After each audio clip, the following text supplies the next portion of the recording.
இந்தியாவின் புகழ்பெற்ற ஊடகவியலாளர் ஒருவரை பேட்டி எடுக்கிறார். அந்த பேட்டியினுடைய இறுதியில் அவர் கதறி அழுகிறார்.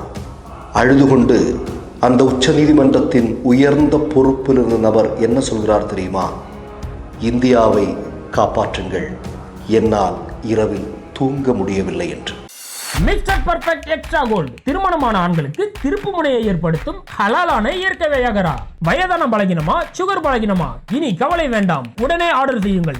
வணக்கம். நான் ஒரு பார்ப்பனர். தினமும் இறைவனை வழிபாடு செய்து கொண்டிருக்கிறேன். இந்தியாவிலேயே அதிகமான சம்பளம் ஊதியம் வாங்கக்கூடிய வழக்கறிஞர்களில் ஒருவராக இருக்கிறேன். மிகப்பெரிய பொறுப்புகளிலெல்லாம் அங்கம் வகித்திருக்கிறேன்.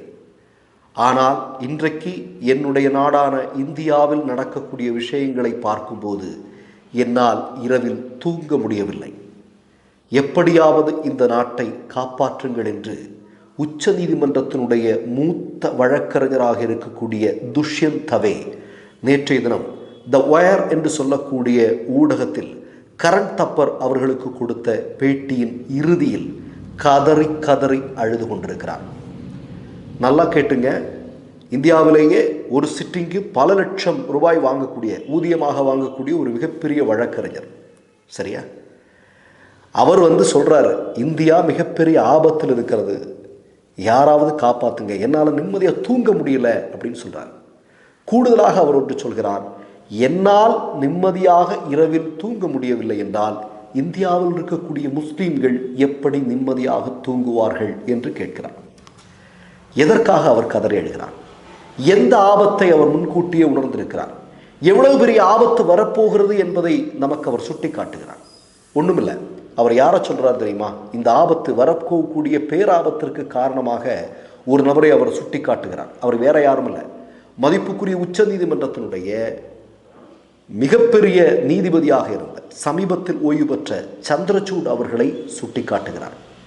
சந்திரசூட் அவர்கள் செய்த ஒரு மிகப்பெரிய குற்றம், ஒரு மிகப்பெரிய தவறு, அது இந்தியாவின் பேராபத்தை உருவாக்கப் போகிறது என்பதுதான். அது என்ன? உங்களுக்கெல்லாம் நல்லா தெரியும். கியான்வாபி மசூதி தொடர்பாக ஒரு வழக்கு மதிப்புக்குரிய உச்ச நீதிமன்றத்தின் அன்றைய நீதிபதியாக இருந்த சந்திரசூட் பக்கத்தில் போகுது. அவர் பார்த்துவிட்டு ஒரு தீர்ப்பு வழங்குகிறார். அந்த தீர்ப்பினுடைய எதிரொலிதான் இன்றைக்கு இந்தியாவில் இருக்கக்கூடிய ஒவ்வொரு மசூதிக்கு கீழேயும் சிவலிங்கம் இருக்கிறது என்று RSS சங்க பரிவாரங்கள் மிகப்பெரிய வெறியோடு கிளம்புவதற்கு காரணமாக இருந்திருக்கிறது என்பதை சுட்டி காட்டுகிறார். உங்களுக்கு தெரியும், சம்பல்ல நடந்த துப்பாக்கிச் சூட்டில் 5 அப்பாவி முஸ்லிம் இளைஞர்கள் சுட்டுக் கொல்லப்பட்டிருக்கிறார்கள். இன்றைக்கு அஜ்மீருக்கு தாவி இருக்கிறார்கள். ஒன்றை சொல்லிக்கொள்ள விரும்புகிறேன் உங்களுக்கு. பாபர் மசூதியை இடிப்பதற்காக சென்றார்கள் அல்லவா சங்க பரிவாரங்கள்? செல்லுகிற வழியில் எத்தனை உயிர்கள் கொல்லப்பட்டன, எத்தனை பெண்கள் பாலியல் வன்கொடுமைக்கு உள்ளாக்கப்பட்டார்கள். நாடே கதறியது என்பது நமக்கு தெரியும் இல்லையா? அப்போ இதில் என்ன அப்படின்னா, ஒரு மிகப்பெரிய ஆபத்து வரப்போகிறது, அதற்கு காரணமாக சந்திரசூட் இருந்திருக்கிறார் என்பதை அவர் சுட்டி காட்டியிருக்கிறார். அதாவது ஒரு நாட்டினுடைய நீதி, அதை பாதுகாக்க வேண்டிய ஒரு நபரே, சட்டத்தை பாதுகாக்க வேண்டிய ஒரு நபரே இன்றைக்கு சட்டத்தை எப்படி வேணாலும், யார் வேணாலும், என்ன வேணாலும் பண்ணலாம்ங்கிற நிலைமைக்கு கொண்டு போய் சேர்த்திருக்கிறார் அப்படிங்கிற மாதிரி சொல்லியிருக்கிறார். கூடுதலாக ஒரு செய்தியை சொல்கிறாரு, ரூல் ஆஃப் லாவை அவர் நாசம் செய்திருக்கிறார் என்று சொல்கிறார். அதாவது நீங்கள் ஒன்று புரிஞ்சுக்கணும், இந்தியாவில் ஒரு மிகப்பெரிய திட்டம் சங்க பரிவாரங்களால் தீட்டப்பட்டு கொண்டிருக்கிறது. 1991 பாபர் மசூதி தொடர்பாக வழக்கு இருக்கும்போது ஒரு சட்டம் கொண்டு வரப்படுகிறது. அது என்ன அப்படின்னா, 1947க்கு பிறகான இந்தியாவில் இருக்கக்கூடிய ஆலயங்களோ மசூதிகளோ அல்லது தேவாலயங்களோ, எந்த வழிபாட்டு தலங்களாகட்டும், அவை யார் உரிமையாளர்களாக இருக்கிறார்களோ அவர்களுக்கே அது சொந்தமானது. ஒரே மதத்தில் இருக்கக்கூடிய 2 பிரிவினருக்கு சண்டை வந்தால் கூட அது யார், எந்த பிரிவுக்கு அந்த கோயிலோ அல்லது அந்த இடமோ சொந்தமாக இருக்கிறதோ அது அவர்களுக்கு தான் அப்படிங்கிறது தான் தெள்ள தெளிவாக சொன்னார்கள். பாபர் மசூதியை மட்டும் இதில் தவிர்த்து விட்டிருந்தார்கள். ஆனால் இந்த இடத்துல தான் கியான்வாபி மசூதி தொடர்பாக ஒரு வழக்கு சந்திரசூட் கிட்ட போகுது. சந்திரசூட் அந்த இடத்துல ஒரு தீர்ப்பு கொடுக்குறாரு. இல்லை கீழே போய் நீங்கள் பார்த்துக்கலாம், ஒன்றும் பிரச்சனை இல்லை, அகழ்வாராய்ச்சி செய்யலாம் அப்படிங்கிறத திறந்து கொடுக்குறார் ஆர்எஸ்எஸ் சங்க பரிவாரங்களுக்கு. அது இன்றைக்கு எங்கே போய் முடிஞ்சிருக்கு பாருங்கள், எங்கே போயிட்டுருக்கு பாருங்கள், எவ்வளோ பெரிய பதட்டமான சூழல் உருவாகுது பாருங்கள். இன்றைக்கு நம்முடைய இந்தியாவுடைய மிகப்பெரிய பிரச்சனை இது. மிகப்பெரிய பிரச்சனை அப்படிங்கிறது மதவெறி அரசியல் தான். இந்த மதவெறி அரசியலை நீங்கள் முறியடிக்கிறன்னா பிரச்சனை. ஏன்னா இந்தியாவில் இன்றைக்கு பட்டினி பெரிய பிரச்சனையாக இருக்கிறது, வேலைவாய்ப்பின்மை பெரிய பிரச்சனையாக இருக்கிறது, கல்வி பிரச்சனையாக இருக்கிறது, விலைவாசி ஏற்றம் மிகப்பெரிய பிரச்சனையாக இருக்குது. இதெல்லாம் பெரிய அளவில் பெரிய சிக்கலாக இருக்கிறது, அதெல்லாம் நமக்கு தெரியும். ஆனால் சங்க பரிவாரங்கள் மதவெறி அரசியலை கையெடுத்திருப்பதன் மூலமாக, அதாவது ஒவ்வொரு மசூதிக்கு கீழே இது இருக்குது, ஒவ்வொரு தர்கா கீழே இது இருக்குது அப்படிங்கிற அரசியலை முன்னெடுத்து இங்கே மதவெறியை மக்களிடத்தில் பரப்புவதன் மூலமாக இந்த பிரச்சனை பற்றியெல்லாம் நம்ம விவாதிப்பதற்கு தயாராகவே இல்லை. மோடி ஆட்சியினுடைய லட்சணம் என்ன? இந்தியா தலைகுனிவை சந்தித்து கொண்டிருக்கிறது. எல்லா துறையிலையும் ஏதாவது ஒரு துறையில் நம்ம ஒரு மிகப்பெரிய வளர்ச்சி அடைந்ததாக சங்க பரிவாரங்களால் 12 வருடங்களில் சொல்ல முடியுமா? முடியவே முடியாது. அப்போ அவற்றையெல்லாம் நாம் மறங்கடிக்கிறதுக்கு, நாம் மழுங்கடிக்கிறதை பற்றி பேசாமல் இருக்கிறதுக்கு சங்க பரிவாரங்கள் கையில் எடுத்திருக்கக்கூடிய இந்த மதவெறி அரசியலுக்கு சந்திரசூட் துணை போயிருக்கிறார் அப்படிங்கிற ஒரு விஷயத்தை அவர் சுட்டி காட்டுகிறார். ஒரு மூத்த வழக்கறிஞர் கதறி அழுகிறார். கொஞ்சம் யோசிச்சு பாருங்க நீங்கள்.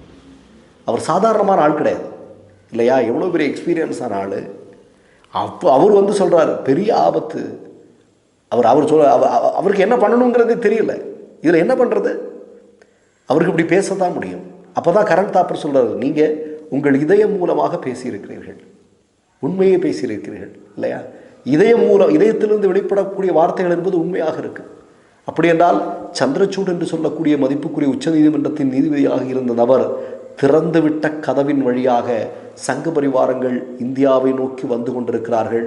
வருகிற இடத்திலெல்லாம் இனி என்ன நடக்குமோ? ஏனென்றால் நமக்கு தெரியும், நேரு சொன்னார், அதாவது திடீரென்று பாபர் மசூதிக்குள் முளைத்த ஒரு சிலை, அதை தூக்கி சரையு நதியில் வீசிவிடுங்கள், இல்லை என்றால் எதிர்கால இந்தியாவிற்கு அது பேராபத்தாக முடியும் என்று அன்றைக்கு நேரு எச்சரித்தார்.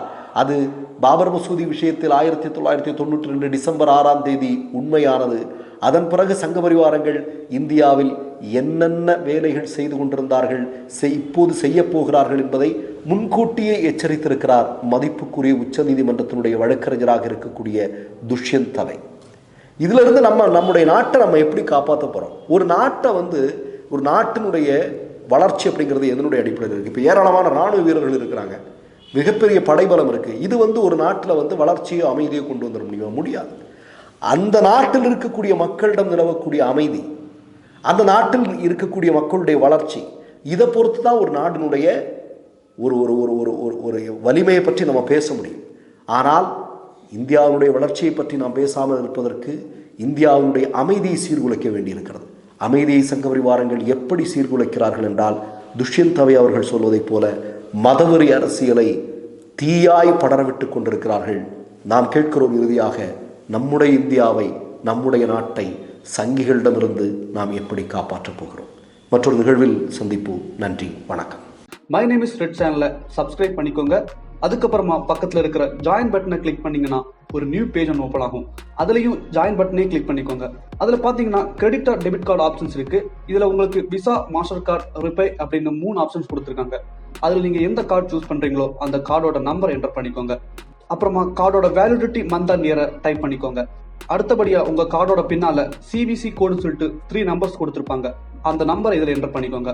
அப்புறமா அட்ரஸ் அண்ட் இன்ஃபர்மேஷன் என்டர் பண்ணிட்டு பைங்கிற பட்டனை கிளிக் பண்ணிக்கோங்க. ஒருவேளை உங்கள் கார்டு நம்பர் இன்வாலிட்னு காமிச்சிச்சுன்னா உங்கள் கார்டில் இன்டர்நேஷனல் யூசேஜை எனேபிள் பண்ணுங்கள்.